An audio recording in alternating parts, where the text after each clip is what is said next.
も MA です。もう今回は見えてんだけど、ここにあるね、超でかいビッグソフビフィギュアを塗っていきます。チョッパーです。私ね、最近ね、ワンピースはね、ようやく映画も見れて、ワンピースもともと好きなんだけど、最近ね、特にね、ワンピース熱高まってるんですよ。はい。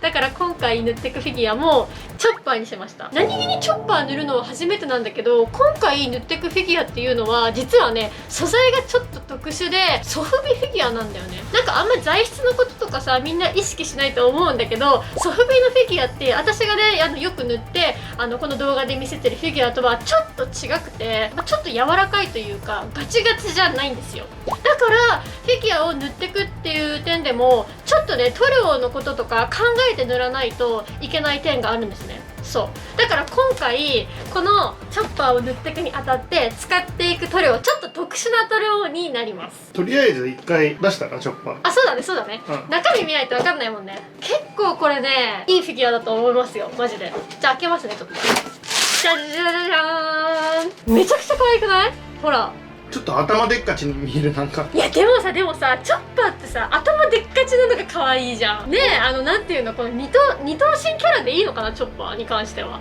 でもさ、これ座ってるからよりこう頭でかい感じでめちゃくちゃ可愛くない？そう、私ね、ワンピースのフィギュアはいくつか持ってるから、チョッパーこうドンって飾ったらシンボルキャラクターみたいな感じで可愛いのではないかと思って、1個ぐらいチョッパーは欲しかったの、私の中で。なんかさ、プライズとかさ、そういう一番くじとかでもさ、少ないよね、チョッパーは。いや、少ないと思うね。これってでも一番くじのフィギュアだよね、実はね。そうだね、そうだよね。今回ゲットしました、このために。めっちゃ可愛いなと思ったから。で、でかいね。せっかくだったらでかいチョッパーを飾りたいと思ってこの子選んだのよ。っていうことなんだけど、このね、チョッパーを塗っていくにあたって今回使っていく塗料ね、ちょっとこちらになります。じゃんじゃじゃーん。はい。多分みんななんか見たことないと思う、ほとんどの人が。これね、ウレヒーローっていう塗料なんだけど、ちょっと特殊なの。こういう感じでさ、色もね、いくつかあります。で、これがね、専用の薄め液になります。この塗料を使うときに、例えば絵の具例えばさ、絵描く時とかにさ、水で薄めて描くじゃん。まあそういうやつ。これがね、これ用のやつね。この塗料ね、何がね、すごいかっていうとですね、いわゆるね、一言で言うと、なんていうのかな、形がさ、ブヨブヨブヨってさ、例えばこうバランスボールみたいな、ブヨブヨさ、こう、わかる？この伸縮性があるものの上に塗料を吹きつけると、こうやって力を加えた時にバリバリってね、塗料がね割れたりするんですよね。なんとなくイメージつくかな？わかる？そう、それがかなりもう限りなく起こりにくい塗料なんですよ。で、私ね、実はね、この前さ、動画見てくれた人わかると思うんだけど、フィギュアのめちゃくちゃ大きいね、お祭りというか、ワンダーフェスティバルっていうやつで、私今回生配信でレポーターさせてもらったんですね。で、その時に実はこのウレヒーローさんのブースにお邪魔してたんですよ。で、そこで実際に塗料をちょっと扱ってみました。で、ゴム手袋ってビヨビヨ伸びるやん。で、そのゴム手袋にこの塗料をファーって吹きつけてビヨーンって伸ばしてもマジで割れなかったの。これはもう多分やばいよ。だからこのソフビってさ、まあ柔らかいとはいえさ、まあ、そこまでこう、わかる？そこまでまあ硬いじゃん、言うても。だからこれ使っとけばもう安心して塗装してももう飾れるっていう感じなのよ、おそらく。だから私は今ここに見えてるこの塗料を使ってやっていきます。これが全部じゃないよね。これが全部じゃない。とりあえず一通りちょっとだけ出しました。で、ちゃんとね、ここに書いてるんやけど、これは全艶消しバージョン。いわゆる光沢が、出ない塗料だね。で、こっちは、こっちか。光沢あり。とか、艶消し、艶ありバージョンとかもあります。で、これに関してはこうメタリックだね。ギラッと光る塗料みたいな感じで特殊な塗料なんだけど、割とこうバリエーションもこう多くあるので、持っておくと多分出番はあると思います。クリアもあるよね。クリアもある。これかな？ほら、じゃじゃーんみたいな感じですね。で、私がね普段使ってる塗料って多分見せたこともあると思うんだけど、結構いっぱいその色があるんですよ、実は。まあここにも、ちょうど映ってないか、ここにも飾ってあるんやけど、飾ってるじゃない、収納してあるんだけど、こんな感じで何百種類とか言ってるかな？言ってるか。言ってるんじゃないかな。言ってるよね。多分100種類以上とか塗料を私は使ってるんだけど、今回はこのウレヒーローさんの中にある塗料を使っていくね。だからそのオンリーだから朝食とかもしして使おうと思う。いわゆる混ぜてない色はできるだけこう混ぜて作ろうかなって今回思ってるから、いつもとはちょっと違う感じの、ある意味チャレンジみたいなところもあるんだよね、っていう感じで、どこまでできるかなっていうところ。あと1点気になってるのがこのねウレヒーローなんだけど、私エアブラシシューって拭いてやってみたんだけど、めちゃくちゃ綺麗に乗りました。だけど筆塗りっていうところで言うとどういう感じになるかなっていうところがまだちょっと分かんないから、そこら辺もちょっと試してみようかなとは思ってますね。部分的に使うかもしれないし、もしかしたら筆塗りしないでエアブラシで仕上げるかもしれないっていうところも含めて、どういう仕上がりになるかね、みんな完成を楽しみにしてもらいたいと思います。ということなのでね、早速やっていきまーす。はい、塗っていきまーす。今回はねチョッパーを塗っていくということで、ちなみにね、私がね今回なぜチョッパーを選んだかっていう理由なんですけれども、ワンピースのフィギュア私塗ること多いんですよ。なんだかんだワンピース好きなんでね、で何気にチョッパーはまだほんと塗ったことなかったから、シンプルに塗りたいなって思ったっていう理由なんだけど、もうちょっとねちゃんと理由話すと、そのワンピースのフィギュアのキャラクターと一緒にねチョッパー飾ったら絶対可愛いんじゃないと思ったんで。だってチョッパーってなんだかんだワンピースの中ではさ、もうみんな知ってるってか、多分ワンピース万が一見たことない人からしても見たことあるぐらいさ、もう有名なキャラクターじゃないですか、やっぱりチョッパーって。だからねチョッパー一緒に飾りたかったんですよ。普通の人のキャラとね飾りたかったっていうところかな。ちなみに今やってる作業はマスキングもね貼ってってます。マスキングテープですね。で、細いマスキングテープと、あと太いマスキングテープね、3種類ぐらいね、使って今隠していってますね。この後、エアブラシで、ファーって塗料を拭くの。だから、今マスキングを貼ってるところっていうのは、要は塗料をつけたくないところって感じ。だから塗料を拭いた後に、わーって剥がしていくんだよね。そう。だから、これで保護してます。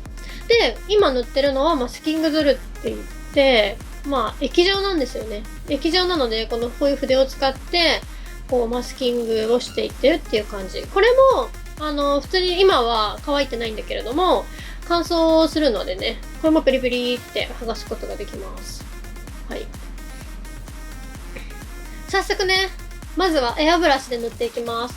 今見せた4種類と、もう4種類。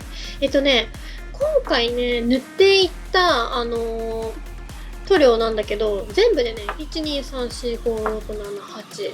8色。8色使いました。今回は。8色です。赤と、オキサイトレッド。あと、イエロー。あとはね、メジャムイエローってやつ。あと、オーカー。で、ブルー、ブラック、ホワイトの全部で8種類。を使って今回塗ってった感じです。だから今塗ってる色も調色をして、混ぜて作り出した色です。この色はもともとないからね。でも混ぜたら問題なくね、この水色の影の色も作れました。マジ問題なく作れたって感じでしたね。でね、白をね結構一番使いました。どれぐらい使ったかっていうと、この塗料瓶の下5ミリぐらいで、5ミリ、1センチいかないぐらいかな。余ってます。そう。1センチいかないぐらいしか余ってないって感じ。そう。他はね、半分以上残ってるんだけど、塗料。だいたい半分ぐらいかな。で今回マジで大きかったんで、結構塗料も使ったんですけど、全体を通してマジ問題なくちゃんと調色して、塗れました。だから今回完成したチョッパーを見ていただいたらわかると思うんだけど、その色は全部使えたっていう感じですね。だから調色できる人からしてみれば、今私が使ったこの色だけでもこれぐらいの仕上がりは、問題なくできるかなっていうところですね。問題なかったですね。ただ今回明るめの色はあんまり作ってないから、こういう影のカラーとかはマジ問題なく調色で本当に問題なかったって感じですね。伝わるかなそう。マスキングテープさ、今剥がしてるけど、マスキングテープさ、剥がす作業ってさ、見てる分には、今はさ、とってもさ、気持ちいいじゃない。だけど、実はね、これね、やったことある方はわかると思うんだけど、マスキングテープ剥がすときってマジで結構ね、その爽快感とともに結構緊張するのよ。ほら、今剥がしてるここだかはさ、なんか、塗料滲んでないかなみたいな。これだけで滲まなかったかな大丈夫だったかなみたいな感じもあって。で、今回初めて使う塗料だったから、そういうのも含めて大丈夫かなっていうところだったんだけど、ほら、結構問題なく、私だいぶアバウトにマスキングしてたと思うんですよ。割と結構私アバウトな意外と性格なんで、アバウトに結構やったんだけど、これぐらい境界結構綺麗にできました。で、ちょっとガタってなってるところは今ちょっとヤスリでバーって削るんだけど、まあ問題なかったですね。マスキングも問題なくできました。ちゃんと滲みとかもほぼなく。滲みはなかったかな、なくできましたね。私のシンプルにマスキングの技術の問題って感じで、塗料的にはマジで問題ないっていう感じです。で、ここもゾルを剥がして、マスキングゾルね、を剥がして、で、マスキング、要はエアブラシの工程は今回これで終了っていう感じです。この後はね、もう全部筆塗りでやってきます。そうなんだよ。今回はほんと筆塗りが私は一番この塗料を最初、どんな感じかなっていうとこだったんですよね。筆塗りができれば私的にはやっぱりこう、かなりポイント高いんですよ。なぜなら、筆塗り結構するから。めっちゃシンプルな理由だったけど、筆塗りするから。ごめん。話してて間違ってたわ。ここもあれですよね。ここもエアブラシですね。ちょっとエアブラシ拭いてるんで、希釈の話すると、希釈の割合は、今、エアブラシの希釈の割合どれぐらいだったかな？どれぐらいだったかな？なんか私正直いつもラッカーとかで塗って希釈して塗るときも、結構もう感覚で掴んでるんですよね。元々の塗料の粘度がさ、ほら若干こう、気圧が速いから、個体によって変わったりもするんで、確実にって言えないんだけど、なんか、落下塗料とかそれこそ普通に希釈して塗ってるよっていう、そのエアブラシ拭いてるよっていう方からしてみれば、多分あんまり変わんない感じ。それぐらいの感じですね、希釈の感じで言うと。で、話を戻して筆塗りなんですけど、筆塗りはね、一言で言うと、ほんと問題なく塗れました。マジで問題なく塗れました。例えばなんだけど、ラッカー系塗料とか、水性系の塗料でベターってしたこういう、例えば二次元彩色とかでベタ塗りをする人、やってる人は、マジで問題なくもう感覚は掴んでると思いますね。それぐらい問題なくできました。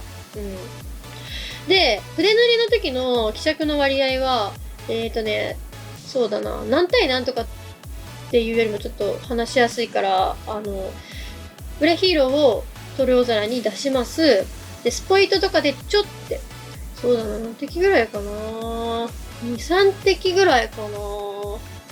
2、3、4滴ぐらい入れれば、ちょうどいいぐらいかなっていうイメージ。そのまま塗ったら若干、こういう、わかんない。今回私ほら、広範囲を塗ってるの、でっかいフィギュアだから、広範囲を塗ってるからだったと思うんだけど、割とこう、多少とろみはやっぱりこう、さらっとした感じも必要だったんで、若干やっぱりこう、薄め液は入れた方がいいかなって感じです。で、薄め液はちゃんとウレヒーロー専用薄め液っていう 50ml 入りのやつ使ってやりました。一瓶使い終わりました。大きかったからね。あと、今回私でっかい範囲を塗るわけだから、途中で色がなくなっちゃったら、ほら、今塗ってるところとかも最後らへんなんだけど、やべ、足りるかなって思いながら塗ってたんですけど、足りたんですけど、そう、調色をしたからね、色と色を混ぜて調色をすると、こんな感じで、今茶色に青を混ぜて、影の色作ってるんですけど、これですね。後で全く同じ色を作り出すっていうのは、結構難しいんですよ。若干やっぱ色変わったりとかするんで、だから結構多めに作ってやったんですよ。だから多めに作ったから、割とこう、薄め液とか塗料も割と多めに使ったっていう感じですね。そう、作ってやったので、割とこう使用はしたんだけれども、このね、薄め液もね、ほんと使いやすくって、問題なく希釈もできて、今、割と広範囲だよね。多分これ普通のフィギュアで考えたら、割と広範囲のベタ塗りしてるんですよ。多分やったことある人だったらわかると思うんだけど、割と広範囲をムラなく塗りたいっていう感じで今塗ってるんだけれども、見て、ご覧になって多分わかる通り、結構ほら、割と綺麗にスーって滑らかに塗れてます。で、さすがにこれ広範囲だから、あと黄色とかって結構ムラ目立ったりするんですよ。で、ムラが目立ったりするカラーは、乾燥した後に2層2層目ですね。もう同じ色で塗るんだけれども、重ねて塗るっていうことをやるときに、割とね、こう、下の層を、剥がさないか、みたいな、溶かさないかって心配される方もいると思うんだけれども、あと引っかくんじゃないかみたいな。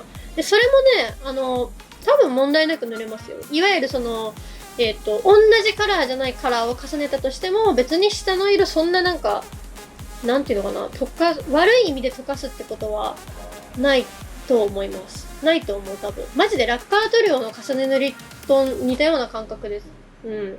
私、この塗料の中に使われている成分のこととか詳しいことは全くわからないんですけど、単純にその塗り手としての感覚で今話してるんだけど、全く問題なくできますね。だから一言で言うと、ラッカー塗料をうまく扱える人はマジで問題なく扱えるって感じです。逆に言えば、ラッカー塗料の扱い方がまだ慣れてないとかできないっていう人からしてみれば、多分ウレヒーローを使っても同じような多分問題が出てくると思うんだけど、もう私みたいにもうさすがにちょっと慣れた人だったら多分問題なくできるっていう感じかな。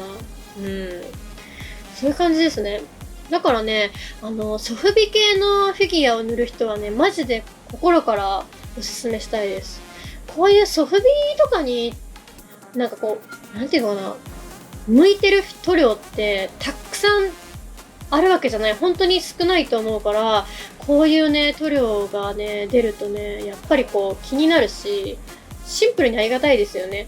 最近だったらほら、コスプレとかの道具とかも手作りされる方とかも結構いるじゃん。だからそういう人の、道具、アイテムの塗装とかにも、向いてるって話だったけど、本当に向いてるだろうなって思いました。ちなみに、これ、塗膜の感じだから、その塗り終わった後、この塗料の層をこう爪とかで、多少こう軽く引っかいても、多分結構強めでした。結構これ強い方だと思います。うん。だからそういうなんかコスプレとかの動きにも結構対応してるんだなっていう感覚ですね。かなりね、いい塗料だった。本当に。完成しました。もう見えてると思うんだけれども。こちらです。じゃんじゃじゃーん。